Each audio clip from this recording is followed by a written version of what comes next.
کراچی شپ yard ایک ناکارہ بیمار گھوڑے کی مثال، بے مثال تاریخ دوست ممالک کے لیے بھی نعمت رہا۔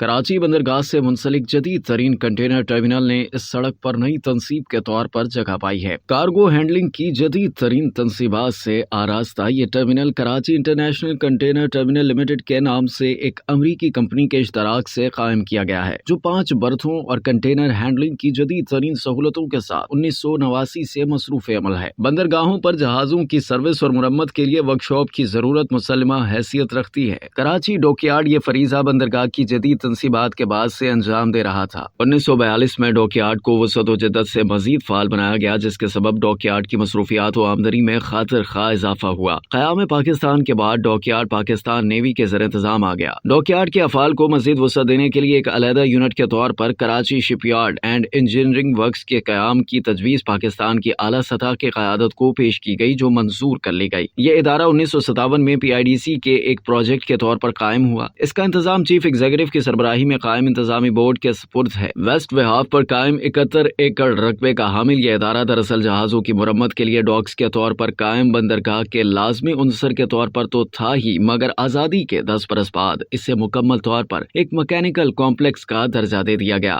اس کے افعال میں جنگی اور تجارتی جہاز، آبدوزیں، دریائی اور نہری کشتیاں، جنگ بوٹس، زیر سمندر کھدائی کرنے والی مشینیں اور بیچ سمندر میں رکے ہوئے جہازوں تک پہنچ کر ان کی مرمت کرنے کے لیے تیرتے ڈاکس تیار کرنا بھی شامل ہو گیا۔ صدر ایوب خان نے حکومت چلانے کے لیے ایک ٹیم ترتیب دی تھی، جس کی وجہ سے پاکستان اقوام عالم میں اعلیٰ مرتبہ ملک کا درجہ پا رہا تھا۔ کراچی شپ یارڈ میں جہاز تعمیر کرنے کے لیے ایک بڑے ہال کے علاوہ 3 بڑے احاطے مکمل ساز و سامان کے ساتھ دے وہیکل سامان کی قط و برید کے لیے تھے۔ بنیادی تیاری کے بعد جہاز کو سمندر میں اتار کر مزید تعمیر کے لیے 3 برتھیں تھیں۔ جہاز تک ہر طرف سے رسائی کے لیے 2 تیرتے ڈاکس، اچھی طرح سے لیس آراستہ پیراستہ مشین روم، ریت کے ٹیلے ہٹانے کے لیے ہلکا دھکا خیز مواد و مشینری، اور جہاز رنگنے کے لیے رنگ اور اس سے متعلقہ جدید مشینری، یہ سب کچھ اس شپ یارڈ میں تھا۔ اور اس کے ساتھ ان سب سہولتوں کو اعلیٰ اور بین الاقوامی معیار کے مطابق پرکھنے اور برتنے کو وطن پرستی کے جذبے سے سرشار اعلیٰ تعلیم و تربیت یافتہ عملہ متحرک تھا۔ جہاز کی تیاری کے بعد اسے سمندر میں اتارنے کے لیے 7881 ٹن قوت کی کرین مشینری اور 13 پارکنگ اسٹیشن، یہ سب صرف اس عرض وطن کے لیے ہی نہیں بلکہ دوست ممالک کے لیے بھی نعمت سے کم نہ تھا، مگر یہ بے مثال سیٹ اپ بھی بد نظری کا شکار ہو گیا۔